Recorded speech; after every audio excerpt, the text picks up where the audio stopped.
रामटेक लोकसभा मतदारसंघातून उमेदवारी काँग्रेसने रश्मी बर्वे यांना जाहीर केली असली तरी किशोर गजभिये सुद्धा आपला उमेदवारी फॉर्म उद्याला दाखल करणार आहेत आणि किशोर गजभिये आपल्यासोबत आहे। सर, तुम्ही उमेदवारी अर्ज दाखल करणार आहेत, काँग्रेसने रश्मी बर्वे यांना उमेदवारी दिल्यानंतरही काय नेमकं कारण आहे?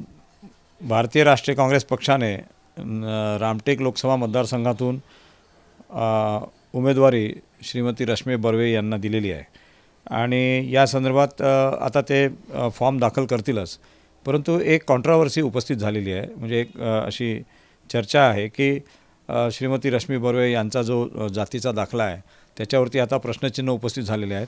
काही लोकांनी त्यांचं जे जात पडताळणी प्रमाणपत्र आहे त्याला देखील चॅलेंज केलेलं आहे, तक्रारी झालेल्या आहेत आणि त्याच्यावरती आता चौकशी अहवाल आणि बाकी सगळ्या गोष्टी आलेल्या आहेत।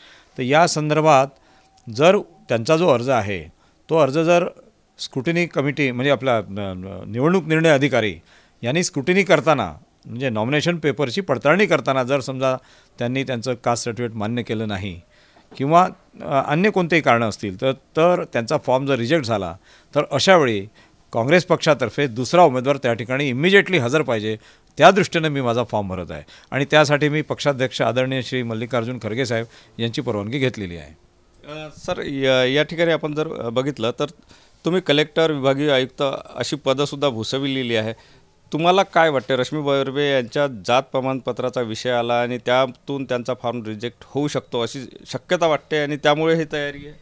बघा, ज्या पद्धतीनं आता या संपूर्ण प्रकरणाला आता नवीन त्याला अँगल येत आहेत, तक्रार झाली, चौकशी झाली आणि मग कोर्टात केस गेली आणि मग ते प्रकरण कोर्टाने मिटवलं, लगेच दुसरं प्रकरण आलं, त्याच्यामध्ये आणखी एक तक्रार आली, आणखी त्याच्यामध्ये चौकशी होत आहे, आणखी त्याच्यामध्ये बरेचसे डॉक्युमेंट आलेले आहेत, इथपर्यंत की लोक अगदी म्हणजे मध्य प्रदेशमध्ये जाऊनसुद्धा लोकांनी काही माहिती गोळा केलेली आहे। तर मला त्याच्याबद्दल माहिती नाही कोण लोक आहेत ते किंवा काय केलं, परंतु असं कानावर आलेलं आहे की एक भरपूर माहिती काही लोकांनी गोळा करून त्या ठिकाणी त्या कमिटीसमोर ठेवलेली आहे।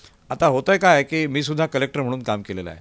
निवडणूक निर्णय अधिकारी यांच्यासमोर जे अर्ज आलेले असतात त्याची स्क्रुटिनी केली जाते, म्हणजे त्याला पडताळणी म्हणतो आणि त्या पडताळणीमध्ये जर एखादा अर्ज जर टेक्निकली डिस्क्वालिफाय होत असेल, काही माहिती दिली नसेल, काही माहिती लपवली असेल, एखादी माहिती दिलीच नाही, चुकून नाही दिली किंवा कोणत्याही कारणासाठी, तर तो रिजेक्ट होऊ शकतो।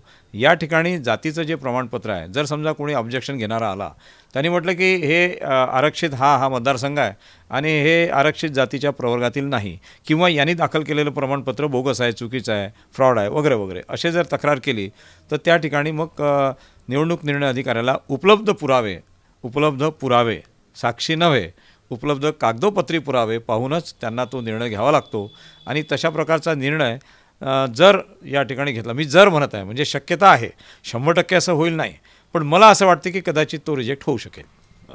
सर, रामटेकमधून तुम्ही मागच्या वेळेस निवडणूकसुद्धा लढलेले होते, त्यामुळे तुमचीसुद्धा दावेदारी या ठिकाणी आहे असं म्हणायचं का आणि तुमचं नेमकं काय दावेदारी? नक्कीच माझी दावेदारी आहे, कारण मी 2019ला मला तिकीट दिली होती पक्षाकडून, परंतु मी ते तिकीट मागितली नव्हती, मला काही पक्षाची उमेदवारी करायची नव्हती, तरी देखील कोणीही उमेदवार रिंगणात नव्हता म्हणून मला ती जबाबदारी देण्यात आली। 10 दिवसापूर्वी मी लढलो आणि मला 4,70,000 मतं मिळाले। हे फार मोठ्या प्रमाणावरती पहिल्याच प्रयत्नामध्ये मतं मिळालेले आहेत। त्यानंतर आपल्या करोनाचं 1 वर्ष सोडलं तर बाकीचे 4 वर्ष मी सातत्याने मतदारसंघाच्या संपर्कात आहे, फिरत आहे, कंटिन्युअसली फिरत आहे, प्रत्येक कार्यक्रमात मी जात आहे आणि लोकांशी जनसंपर्क ठेवून आहे आणि माझ्या प्रयत्नामुळे काँग्रेसला अनेक ठिकाणी यश देखील आलेलं आहे। तर अशा स्थितीमध्ये माझी दावेदारी ही फार भक्कम आणि मजबूत ठरते, पण प्रत्यक्षात काँग्रेस पक्षाने रश्मी बर्वे या उमेदवाराला त्यांनी उमेदवारी दिली, त्याच्याबद्दल मला काही म्हणजे माझं काही म्हणणं नाही किंवा माझी काही नाराजी नाही। मला फक्त एवढंच म्हणायचं आहे की या मतदारसंघामध्ये जवळजवळ 4.5 लाख मतं ही बौद्ध समाजाची आहेत आणि मग SC समाज जो आहे तो देखील मोठ्या प्रमाणावर आहे आणि त्यांची पण मतं जी आहेत ती या ठिकाणी फार महत्त्वाची ठरणार आहेत। अशा स्थितीमध्ये या ठिकाणी बौद्ध समाजाचा उमेदवार किंवा आंबेडकरी समाजाचा उमेदवार याला उमेदवारी देणं हे आवश्यक ठरते आणि माझी तर ही दुसरी टर्म असल्यामुळे म्हणजे मागच्या वेळेसचा प्रयत्न माझा अयशस्वी जरी ठरला तरी मला भरपूर मतं मिळालेली आहेत, मोठमोठ्या उमेदवारांच्यापेक्षा जास्त मतं मला मिळालेली आहेत। महाराष्ट्रामध्ये पराभूत उमेदवारापैकी 3 नंबरची मतं मिळाली आहेत अशा स्थितीमध्ये माझी दावेदारी फार भक्कम आहे आणि त्यामुळे मला जर ही उमेदवारी दिली असती तर 100% ही सीट निवडून आली असती, याच्यात काही शंका नाही. परंतु आता पक्षाने निर्णय घेतला, त्याचा सन्मान करणं आमचं काम आहे. आता तुमचं पुढचं पाऊल काय? कारण चर्चा होत आहे की तुम्ही वंचितच्या सुद्धा संपर्कामध्ये आहे. नाही, मी वंचितच्या संपर्कात नाही. वंचितचे काही कार्यकर्ते आणि पदाधिकारी माझ्या संपर्कात आहेत आणि त्यांनी मला असा प्रस्ताव दिला की वंचित बहुजन आघाडीतर्फे तुम्ही उमेदवारी भरा. तर मी त्यांना असं सांगितलं आहे की एकतर मी त्यांना नकार दिला, मी स्पष्टपणे नकार दिलेला आहे की मी काही असं करणार नाही.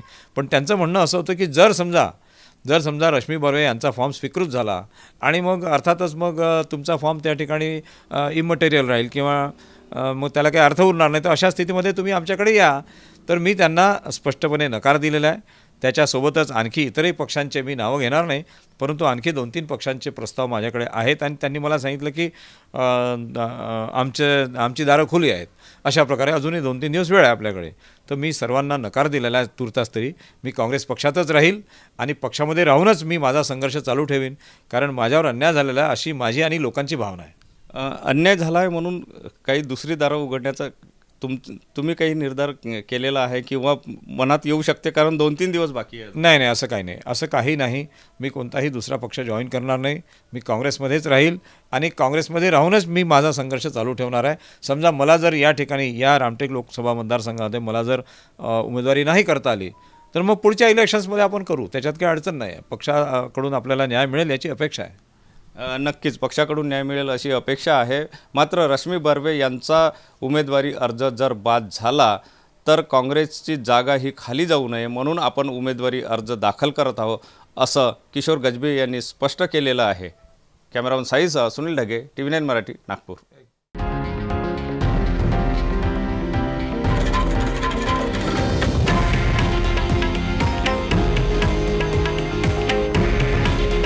हे आहे देशातील नंबर 1 न्यूज नेटवर्क आणि आपण पाहत आहात TV9 मराठी. काळजी तुमची, हित महाराष्ट्राचं.